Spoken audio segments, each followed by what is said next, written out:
To customize always on display in the Samsung Galaxy A56 5G, first of all, you will need to open a settings on your phone.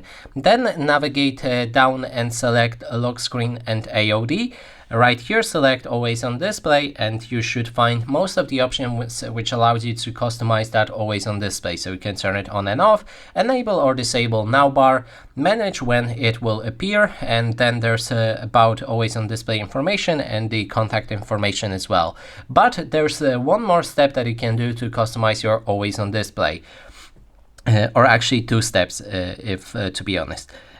First one is that, as you can see right here on the image, it shows up a clock, and it's the same clock that you can customize in your lock screen settings. So we can move to the wallpaper and style, and then if we customize our clock right here, it will also apply to always on display. Next thing that you can do as well to change that always on display entirely is to open a themes in the settings and then navigate to AODs. And here you can download or buy additional AOD wallpapers and apply them to it. And that is basically everything.